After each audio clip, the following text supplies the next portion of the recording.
எல்லாம் உள்ள இறைவனுடைய பெருங்கருணையினாலே 480வது வார நலமான வாழ்விற்கு வழிபாட்டு சிந்தனைகள் தொடர் சொற்பொழிவு நிகழ்ச்சியில்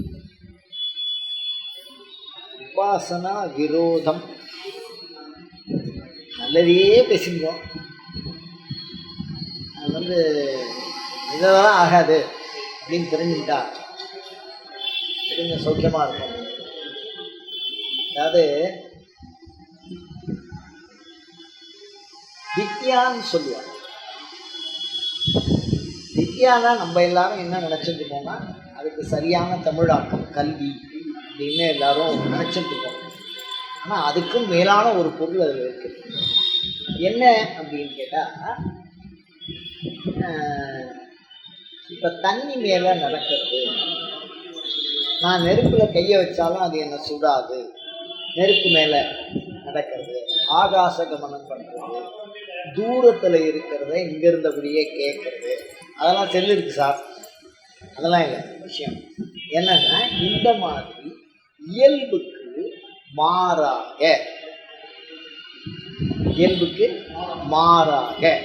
சிறப்பாக பிறருக்கு பயனுடைய யாதொரு சிறப்பான விஷயம் உலகத்தில் மற்றவாளுக்கு இல்லாத பிரத்யேக விசேஷமாக இருக்கோ அதுக்கு பேர் தான் வித்யானுக்கு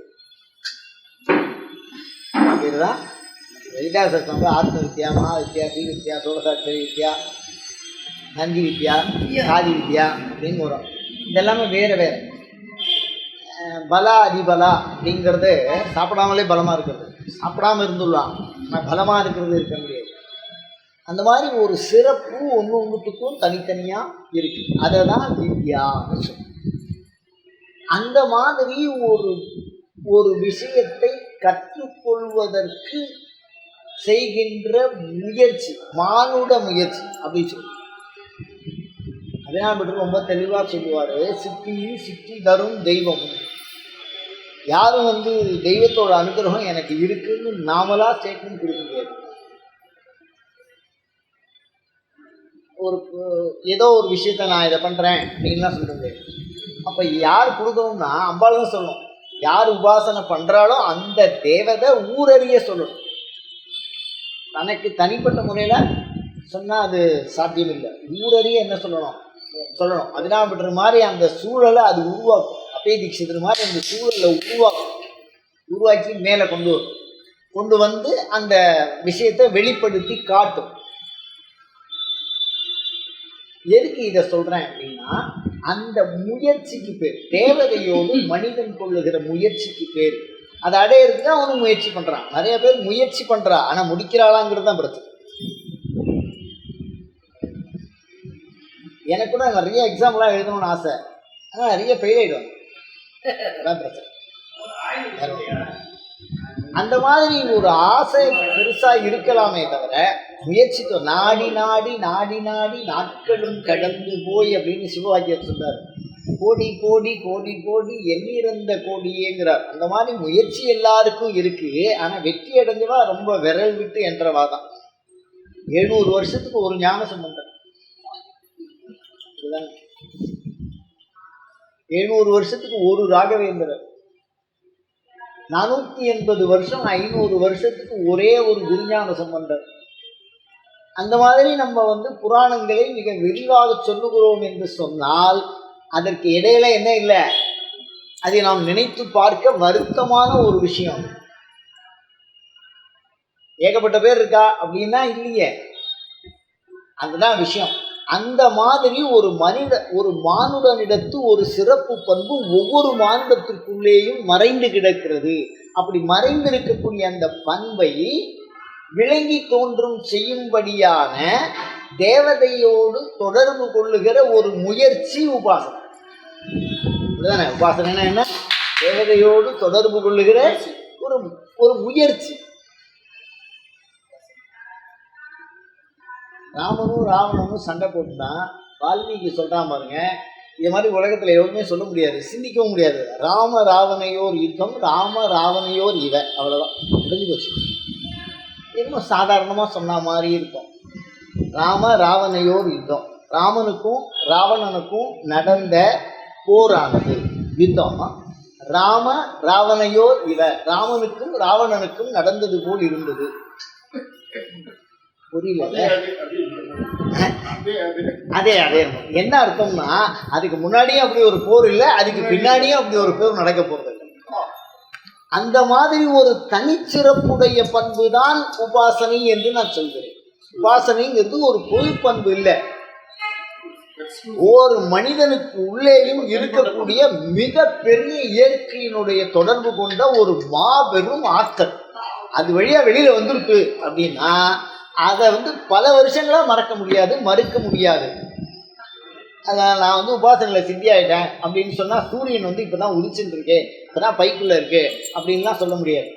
ஏன்னா உதிக்கும் போதே ஒரே சூரியன், ஒன்லி ஒன் வேர்ல்டு அப்படி உதிக்கும் போதே எல்லாருக்கும் என்ன தெரிஞ்சிடும். அந்த மாதிரி ஒரு பிரகாசத்தை உபாசனை கொண்டு வரும். அதுல முயற்சி பண்றோம். அதுல தோத்து போறவாளை பத்தி நமக்கு ஒன்றும் பிரச்சனை கிடையாது. நம்ம தொடர்ந்து முயற்சி பண்ணுவோம். அந்த விஷயம் நமக்கும் இருக்கு, நாமளும் அதை அடையறதுக்கு முயற்சி பண்ணுறோம். எல்லாருக்கும் அந்த பண்பு என்ன இருக்கு, ஸ்மிருதின்னு ஒன்று இருக்கிறவா அத்தனை பேருக்கும் அது இருக்கு. என்னது ஸ்மிருதி, நினைவு அப்படின்னு ஒன்று இருந்தா அவனுக்கு என்ன உரிமை இருக்கு? உபாசனையில உரிமை இருக்கு. முயற்சி பண்ண, எழுது. கல்வி தகுதி எதுவுமே தேவையில்லை. எல்கேஜியில் சேர்ந்து 5 வயசு இல்லை 3 வயசு அதுதான் பொறுமை, வேற ஒன்றும் வேண்டாமே. அது தானாக வருதில்ல, நானே பிறந்துட்டேன், தானாக வந்துடும் அந்த தகுதி. அந்த மாதிரி யார் வேணாலும் எழுதிடலாம். ஆனால் பாஸ் பண்ணுறது தான் கஷ்டம். அம்பாள் சொல்கிறேன் அதான். இப்போ அந்த உபாசனை என்கிற செயல் சாதாரணமான விஷயம் இல்லை.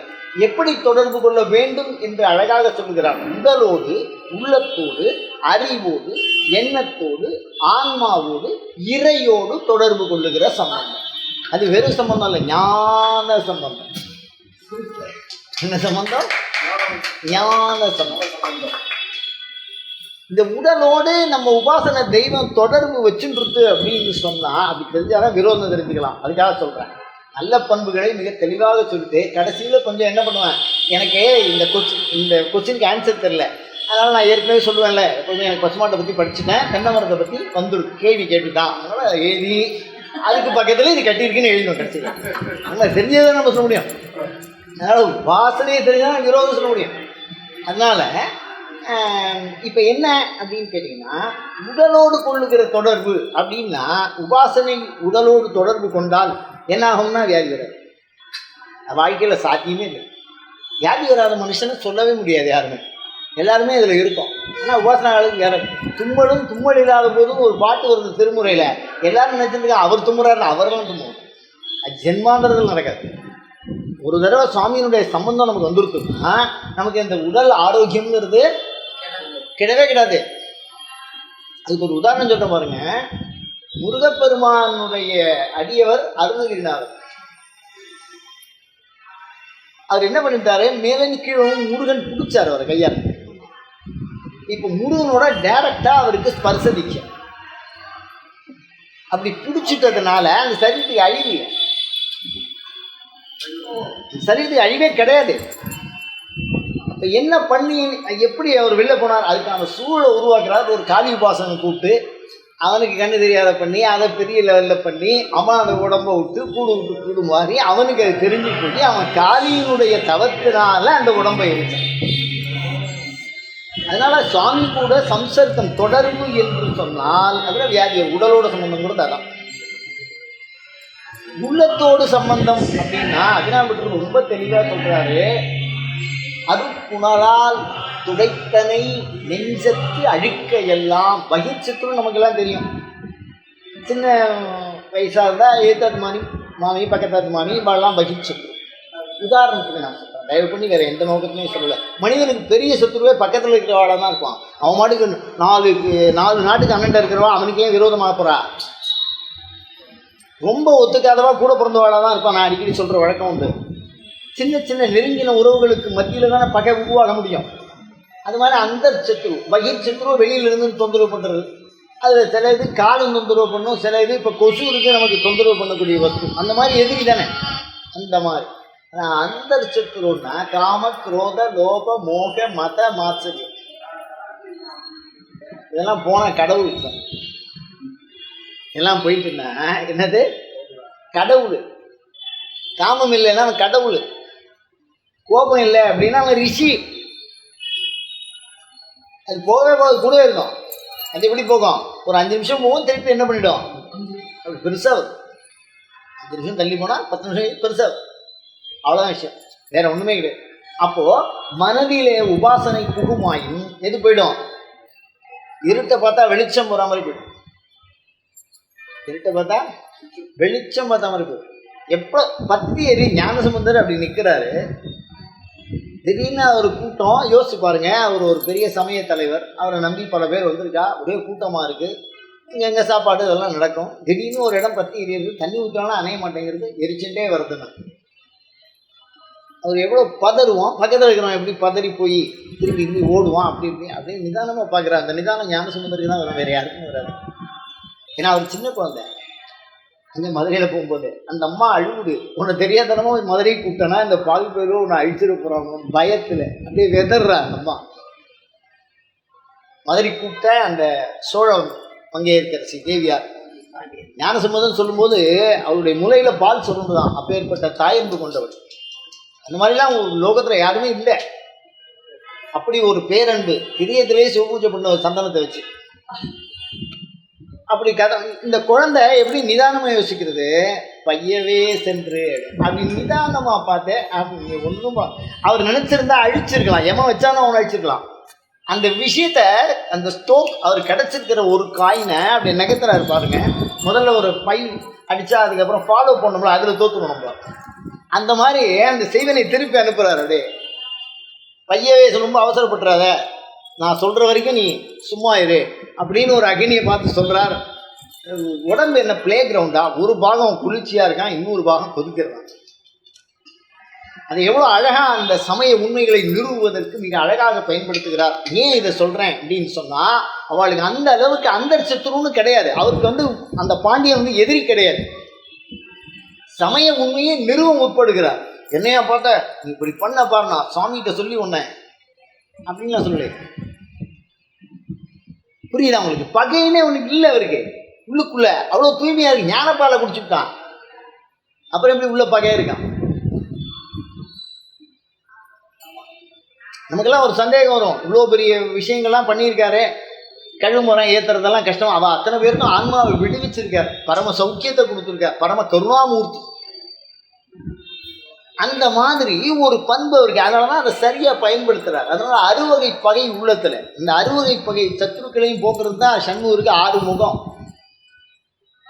சத்ரு சம்ஹார திருசதின்னு அவருக்கு தான் விசேஷம். அறுவகை பகை, புறப்பகை, அகப்பகை. இப்படிதான காலம் வரும், பகையால் வரக்கூடிய பகை. அந்த மாதிரி வெளியில் இருக்கக்கூடிய பகை 6, உள்ளே இருக்கக்கூடிய பகை 6. இந்த அறுவகை பகையும் போயிடும் இந்த உபாசனையினால். அதனால் அதுக்கு விரோதம் மனதுக்கு. அறிவுக்கு 6 விதமான அறிவு. பிரச்சனை என்னென்னா, அதிகமாக நான் படிச்சுட்டேன்னு நினைக்கிறது தான் பெரிய இருக்கும். ரொம்ப படித்தவாழ்கிட்டையெல்லாம் ரொம்ப ஊற்றுரும். அது ஸ்டூடெண்ட்டாக இருந்து பாருங்கள், தெரியும். தூக்கம் வந்துடும், முடியாது நம்மளால கேட்குறது. கோவம் வரும். அதுக்கு ஒரு பொறுமை வேணுமோ இல்லையோ? இங்கே படித்தாலும் பிரச்சனை தான்.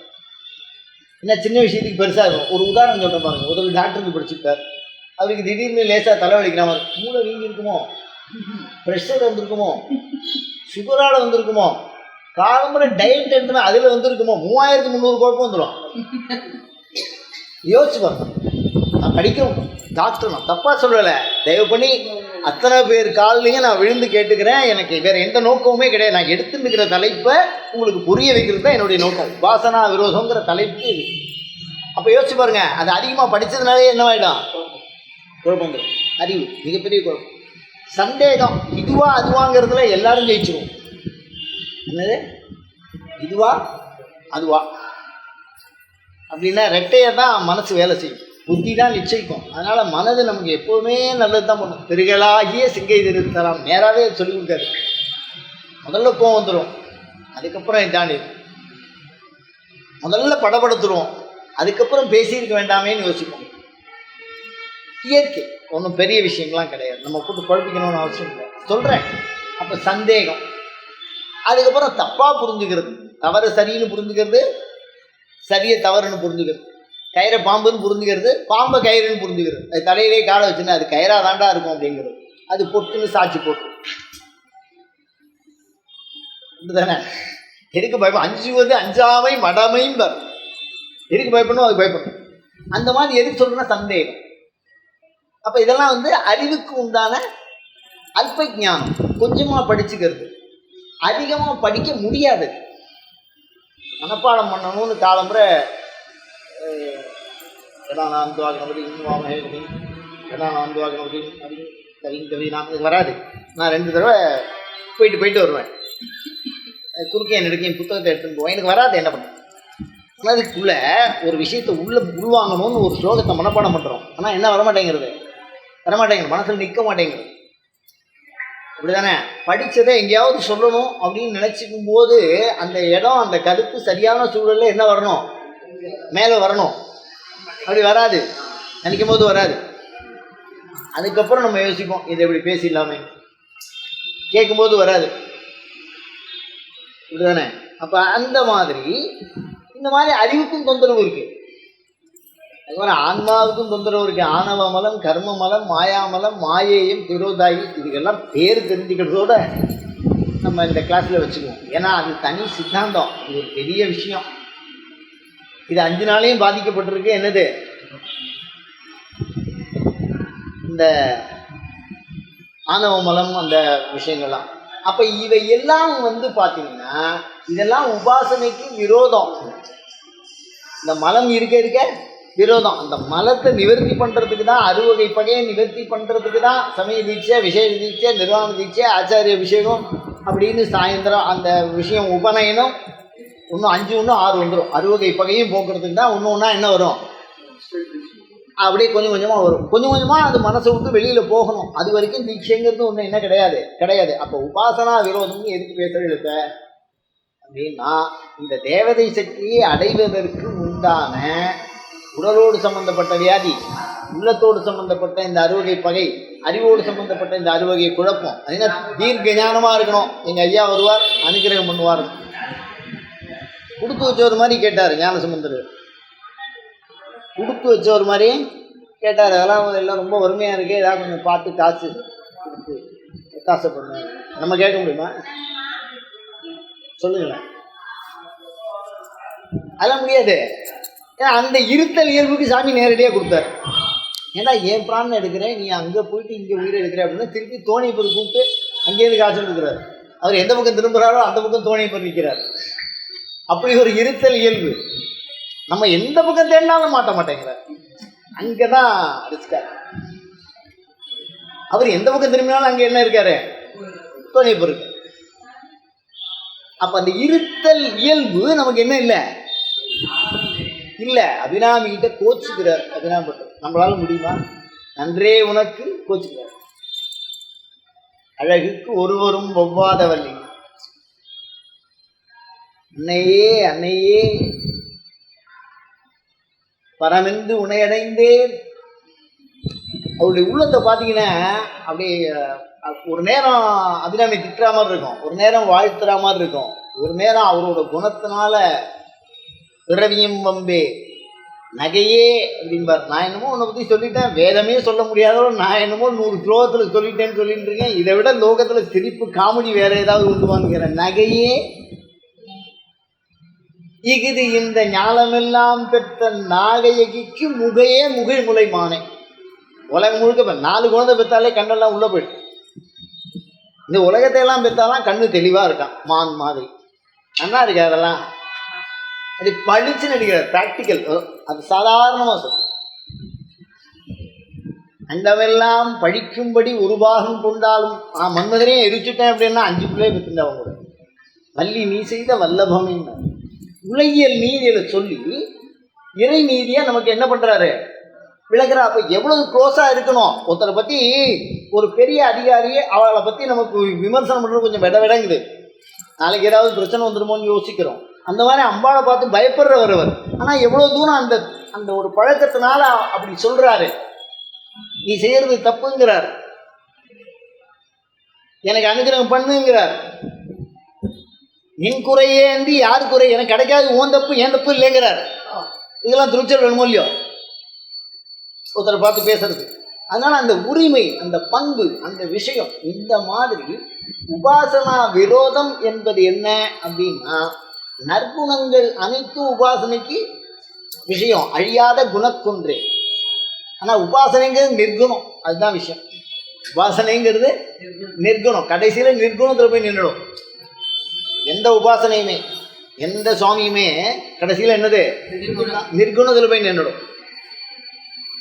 அந்த சகுனம் நம்ம இருக்கிற வரைக்கும் அப்படி வரக்கூடிய பண்பு கொஞ்சம் விரோதமாக வரக்கூடியது அப்படின்னா, உபாசனா விரோதம்ங்கிறது அகப்பகை 6, புறப்பகை 6, உடலுக்கு வரக்கூடிய ஒரு 6 விதமான நோய்கள். இதெல்லாம் ஆச்சார அனுஷ்டான சம்ஸ்கார தீக்ஷா அனுபூதி யோகம், இந்த 6 நாள் தீர்த்திருக்காங்க.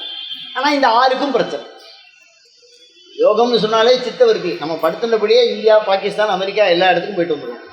செல்லு இருந்தால் அதையும் தாண்டி போவோம். என்னன்னே தெரியாது, மாற்றிகிட்டே இருக்கோம், நம்மளும் மாற்றிகிட்டே இருக்கோம். அது சம்மந்தமாக தாட்டு வரும், அடுத்த 2 அதை மாதிரி அடுத்ததுக்கு போயிடும். எப்படி பாருங்க, நம்மளுடைய சித்தவருக்கு ஏகமாக இருந்தால் மாத்திரம்தான் உபாசனைக்குள்ளே நுழையவே முடியும். ஞானசம்பந்தருடைய உள்ளத்தையோ, விவேகானந்தருடைய உள்ளத்தையோ, ராமலிங்க அடிகளாருடைய மிக உயர்ந்த ஆன்ம பலத்தையோ யாராலையும் பக்கத்தில் இருந்து என்ன பண்ண முடியாது, அசைக்க முடியாது. எந்த சூழல்லையும் நிதானமாக இருப்பார். அவர் மட்டும் மவுண்டரோடு உட்காந்து தியானம் பண்ணுவார். நம்மளால முடியாது. நம்ம கதவெல்லாம் சாத்தியும் தியானம் பண்ணால் கூட நம்மளுடைய உள்ளம் 4 தெருவுக்கு அண்ணண்டை குலைக்கிற நாய் மேலே போகிறது எப்படி இருப்பார். அதனால் நமக்கு விரோதம், உபாசனா விரோதம், விருத்தி, சித்த விருத்தி எல்லாம் அவன் பார்த்துக்குவான் அப்படின்னு. பரமின் சரணம் அரண் நமக்கே அப்படின்னா மேலோத்தம் இருக்கா, நம்ம அம்பாள் நமக்காக இருக்கா அப்படின்னா அப்புறம் என் கவலை. அப்போ அந்த எண்ணம் நமக்கு இல்லை, அதனால கவலை தானே வந்துடும். நமக்கே பொய் வந்த நெஞ்சில் மெய் வந்த நெஞ்சில் அல்லால் பொய் வந்த நெஞ்சில் புகழறியும். இப்படிதானே சத்தியம் பொய் இது 2ம் பகையில் பகையில் வந்துடுது. இது ஒரு காசோட 2 பக்கம் மாறி அருந்தின மலமாக சாப்பிட்டது எல்லாம் என்னவாயிடுது, மலமாறுது. அது ஒரு பக்கத்துக்கு 2 பக்கம் இருக்கா மாதிரி நல்லதுன்னு வந்தால் கூட என்ன வந்துடுறது, இந்த கெட்டதும் வந்துடுறது, இயல்பாகவே வந்துடும். அப்போ கெட்டதை ஒன்றி நீக்கி நல்லதை அடையிறதுக்கு நம்ம முயற்சி பண்ணுறோம் அப்படின்னா இயல்பாகவே அது முடியாது. ஒரு பக்கத்தை தள்ளி ஒரு பக்கத்தை நம்ம அடைய நினைக்கிற மாதிரி. பேப்பரில் ஒரு பக்கம் உடையது கிடையாது, காசில் ஒரு பக்கம் உடைய காசு கிடையாது. அப்போ ஒரு பக்கத்தை ஒதுக்கி இன்னொரு பக்கத்தை நம்ம அடைய முடியாது. அப்போ 2ம் சேர்ந்து வரும். ஆனால் அதனுடைய விளைவு அதான் சத்தினி பாதம்னு சொல்கிறான். இந்த அம்பாளுடைய உபாசனையினாலேயோ இல்லை வேற எந்த தேவதையுடைய உபாசனையினாலேயோ சத்தினி பாதம் எந்த விதமான விளைவுகளையும் கண்டு நம் மனம் சமநிலையில் இருக்குமாயின் அது உபாசனைக்கு உரிய மனதாக இருக்கிறது. அந்த சமநிலைங்கிறது நல்லது கெட்டது 2த்துலேயும் சமானமாகவே நம்மளுடைய எண்ணம் என்னவாகணும், எடுத்துக்கணும். அப்படி எடுத்துக்காது, அதான் பிரச்சனையே. எடுத்துன்றதுன்னா நம்ம எப்படி போகிறோம். அதனால ஒன்று என்ன பண்ணிக்கோம், நல்ல பிரமாதமாக வாழ்த்தினா நம்ம எடுத்துக்குவோம், திட்டினா அதான் பிரச்சனை, மறக்கவே மாட்டோம். வாழ்த்தினதை மறந்துடுவோம். 3 அவார்டு கொடுத்துருப்பா மறந்துடுவோம், 3 வார்த்தை சொல்லியிருப்பா நிற்கும் மனசில். சொல்லிட்டாலே அன்ன விசாரம், அதுவே விசாரம், சொன்ன விசாரம், தொலையா விசாரம். ஒரு குருநாதத்தை ஒரு சிஷ்யக்குள்ள போய் கேட்டான், ரொம்ப பிரச்சனையாக இருக்கு, எனக்கு ஏதாவது ஒரு மந்திரம் சொல்லி கொடு. அவர் ரொம்ப பெருசாக ஒரு மந்திரம் சொன்னார். இதெல்லாம் ஞாபகம் ஷார்ட்டாக சொல்லு, இது ஷார்ட்டாக சொன்னால் மறந்து போயிடும் மேடம், அதுக்கு மந்திரம் சொல்லணும். எதுக்கு மறந்து போகிறது மந்திரம் சொல்லணும். டக்குன்னு பிடிச்சவன்ட்டான், அவன் தெளிவாக ஆனந்தமாகவே இருந்தான்.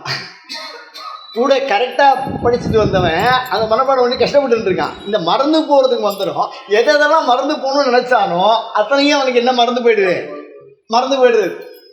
நான் விளையாட்டாக சொல்கிறேன், நீங்கள் நினைக்கிறீர்கள். அபிராமபட்டர் சொல்கிறாரு, மரளி வருகின்ற நேர் வழி மறித்தேன் அப்படின்னு சொல்லுவார். இந்த மரளிங்கிறது மரளி பூதம்னு பேர். அந்த பூதத்தை ஒரு கொள்ளையில் வச்சு வழிபாடு பண்ணியிருக்காரு. அப்படி வழிபாடு பண்ணும்போது அதுக்கு ஏதாவது மாமிசம் அந்த மாதிரி ஏதோ வெளியால் வச்சு போட்டிருக்கா. அவள்லாம் அந்த காலத்தில் அது உள்ளுக்குள்ளேயே வரக்கூடாது, அகரகாலத்துக்குள்ளேயே அந்த மாதிரி விஷயங்கள்லாம் வரக்கூடாது. அந்த மாதிரி இவர் பின்னாடி அந்த மரளி பூதத்தை வச்சு பூஜை பண்ணி தன்னுடைய தீய எண்ணங்களை மறப்பதற்கு முயற்சி செய்திருக்கிறார். ஆனால் வீணே பலி கவர் தெய்வங்கள், அதே பலியை உருட்டி போட்டால் கவர்ந்துன்னு போயிடுமா, அது வைக்கிறதுக்கு முன்னாடி எடுக்குமா இந்த மரளி பூதங்கிறது. அதை பாட்டில் சொல்றார், மரளி வருகின்ற நேரு வழியினார், நேராக வந்துடும். அப்படி மறக்கிறதுக்கு ஒரு விஷயம் வேணுமே. ஒரு கவிஞன் கேட்டான், நினைத்து வாழ ஒன்று மறந்து வாழ ஒன்று. வாழ்க்கையில் மறக்க முடியாத, நம்மள மாதிரி வயசானவா எல்லாருக்குமே மறக்க முடியாத கஷ்டம்தான். நினைக்க முடியாத கஷ்டம் சின்ன குழந்தைகளுக்கு பாவம். எக்ஸாம் எழுதும்போது கரெக்டாக நினைவுக்கு என்ன வர மாட்டேங்கிறது. அங்கே நினைச்சு வாழறது கஷ்டமாக இருக்குது, இங்கே மறந்து வாழறது கஷ்டமாக இருக்குது. அதனால் மறந்து வாழக்கூடிய அந்த உபாசனையை அவன் கற்றால் விரைவாக நிம்மதியை பெற்றான். சித்தவிருத்தி அடங்கி போயிடும் மனசு. அவ்வளவு விரோதம் இருக்குது. அதனால் இப்போ இந்த உபாசனா விரோதங்கிறது நம்ம பொதுவில் உள்ள விஷயங்களை மாத்திரம்தான் இப்போ அலசி இருக்கோம். ஆனால் இதில் என்னென்னா, ஜபத்தை ஒன்றியும் விடாமல் நம்ம பண்ணிட்டு வந்தால், விரும்பினாலும் விரும்பலைனாலும் இதெல்லாம் போகிற மாதிரி எனக்கு தெரியல, அதனால் நம்ம ஜெயிக்கிற மாதிரி இல்லை, அதனால் இதில் பாஸ் பண்ணுற மாதிரியே இல்லைன்னு எக்ஸாம் எழுதாமல் யாரும் விட்டுறாது. இல்லை அது என்னென்ன, கம்ப்யூட்டர் மாதிரி எதையாவது ஒன்று தட்டி வச்சா திடீர்னு ஒரு ஆன்சர் நல்லவாயிடும்ல. எதையாவது போட்டு கம்ப்யூட்டர் தட்டினே டமான்னு உள்ளே போய்டும். சில நேரத்தில் ஏதாவது ஒரு விஷயம் அதுலேருந்து வந்துடுற மாதிரி ஏதோ ஒரு விஷயம் நமக்கு வரத்துக்கு என்ன வாய்ப்பு இருக்குது. அதனால் நம்ம சொல்லிகிட்டே இருக்கட்டோம்னு வச்சுக்கோ. நெஞ்சம் மறத்து போனாலும் நச்சிவா உன்னை நான் மறைக்கணும் சொல்லு, நான் நமச்சிவாயும் மறந்து போகும்போதும் அந்த நினைவுக்கு நம்ம உட்படுத்தினால் அது எல்லா விஷயத்தையும் தானாக பண்ணுமா. அது அபிராமர் சொல்றார், இருந்தால் பழைய இருப்பிடமாக. இதுவும் சுத்தமாக இல்லை, அதை வழக்கமாக எடுத்து பெருக்கி சுத்தம் பண்ணி தண்ணியை குத்தி விட்டு எல்லா வேலையும் பண்ணி ஒரு வழக்கேற்றி வச்சு ஒரு சாம்பிராணியை போட்டு அப்படி ஜம்முன்னு வீடாக மாற்றி கொடுப்பா அம்பாள். அந்த மாதிரி நம்ம இந்த மந்திரத்தை தொடர்ந்து சொல்லுவோம். அதுவே எல்லாத்தையும் என்ன போக்கும். இறையருளால் மட்டுமே அந்த பகை நீங்குமே என்றாது நம்மளுடைய முயற்சியினால் ஒரு பாதி வந்தால் இன்னொரு பக்கம் என்ன வளர்ந்துடும். அதுதான் விஷயம். நம்ம முயற்சி பண்ணுறதுங்கிறத வேற, இந்த மந்திரத்தை சொல்கிற முயற்சி பண்ணணும். இந்த மந்திரத்தை சொல்லிகிட்டே வந்தால் அந்த மந்திரம் தானாக என்ன பண்ணும், தானாக அந்த வேலையை செஞ்சிடும். மயக்க மருந்து கொடுக்குற மாதிரி பேசிகிட்டே டாக்டர் ஊசி போடும்போது அப்புறம் எல்லாம் மறந்து போயிடும். அந்த மாதிரி அந்த மருந்து அதை செய்யும். இந்த மந்திரம் அதை என்ன பண்ணும், அந்த வலியை விட்டு மறக்க செய்யும், நிவர்த்தி பண்ணும். அதுலேருந்து பல நன்மைகளுக்கு வழிவகுக்கும். அதனால் தொடர்ந்து மந்திரத்தை சொல்வோமாக, மறந்தும் ஞாபகம் வரா மாதிரி சொல்வோமாக. அயம் தர்மஹா உத்தரோத்தராபிவிருத்தி ரஸ்து. அடுத்த வார சிந்தனையாக பஞ்ச பர்வோத்சவம் காலம் அருளும் பலன். அயம் தர்மஹா உத்தரோத்தராபிவிருத்தி ரஸ்து.